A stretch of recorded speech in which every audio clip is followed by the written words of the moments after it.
दोस्तों, आज के समय में बुराई करना एक आम धारणा सी बन गई है। आजकल भाई हो, दोस्त हो, हर किसी की जुबान पर बुराई ही भरी रहती है। अच्छे चीज को पहचानना मुश्किल है। इसके विपरीत बुरी चीज, बुरी आदतों को सीखना या ग्रहण करना बिल्कुल आसान है। हमें किसी व्यक्ति में अच्छाई ढूंढनी पड़ती है, लेकिन बुराई बिना ढूंढे ही मिल जाती है। जबकि हमें यह पता होना चाहिए कि दुनिया की प्रत्येक व्यक्ति को ईश्वर ने बनाया है। उसमें कोई ना कोई अच्छा गुण जरूर है, बस उसे ढूंढना पड़ता है। दोस्तों, शास्त्रों में कहा गया है, विष्णु भगवान ही है जिनके पास कोई बुराई नहीं है। उनके अलावा जितने भी इंसान हैं, सब में कुछ ना कुछ बुराई जरूर है। जिस प्रकार मक्खी शरीर के किसी भी अंग पर नहीं बैठेगी, वह सिर्फ किसी घाव या जहां पर गंदगी हो वही बैठेगी।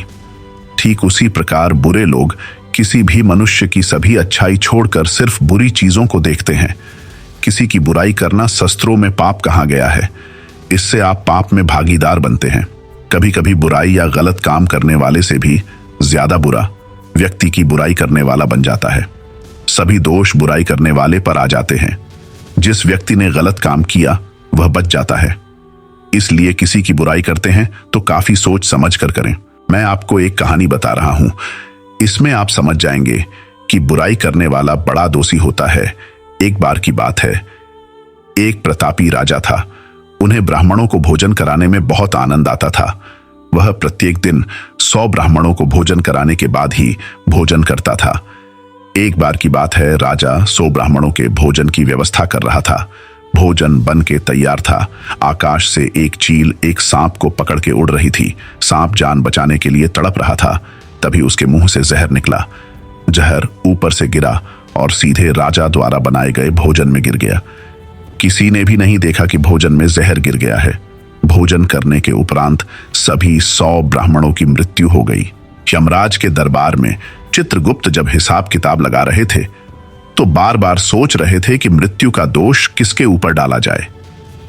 राजा, जिसको पता ही नहीं कि भोजन में जहर है या फिर सांप, उसे क्या पता उसके मुंह से निकला जहर नीचे उस भोजन में गिर गया है। वह तो अपनी जान बचा रहा था। चील को दोष नहीं दिया जा सकता है क्योंकि वह तो अपना भोजन लेकर जा रही थी। ब्राह्मण की तो मृत्यु ही हो गई, उसे दोष कैसे दिया जा सकता है।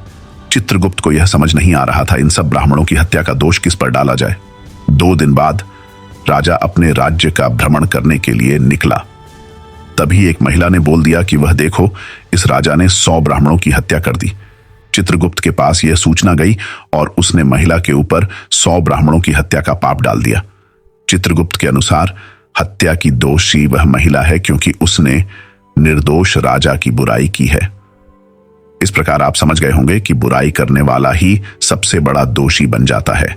इसलिए बुराई करते समय काफी सोच समझकर किसी की बुराई करें। अब सवाल यह आता है कि बुराई कौन करता है? वह कौन लोग हैं जो हमेशा दूसरों की बुराई करते हैं? एक शब्द में उत्तर है, वह बुरे लोग हैं। बुरे लोग ही दूसरों की बुराई करते हैं। अच्छे लोग कभी भी दूसरे की बुराई नहीं करते।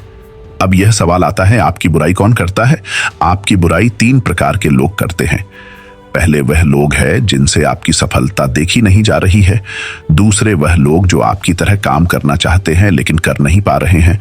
और तीसरे वह लोग हैं जो आपको आमने सामने पराजित नहीं कर सकते, इसलिए पीठ पीछे बुराई करके आपको बदनाम करना चाहते हैं। अब आपके मन में यह सवाल आता होगा कि यदि आपकी कोई बुराई करता है तो आप उसके लिए क्या करें? इसका सीधा जवाब यह है कि आप उसके विरुद्ध कुछ नहीं करें, क्योंकि कोई व्यक्ति जब दूसरों की बुराई करता है तो वह खुद अपना चरित्र स्पष्ट करता है।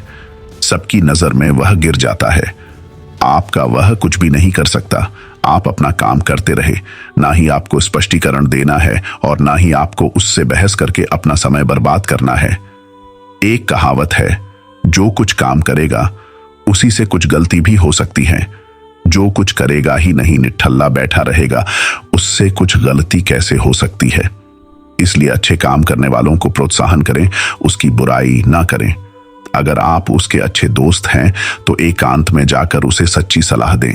पीठ पीछे उसकी बुराई कभी भी ना करें। इस पर अपनी राय हमारे साथ कमेंट बॉक्स में जरूर शेयर करें। हमें आपके विचार जानकर अति प्रसन्नता होगी। धन्यवाद। और अगर आपको हमारी यह छोटी सी वीडियो अच्छी लगी हो तो लाइक, शेयर और सब्सक्राइब करना ना भूलें।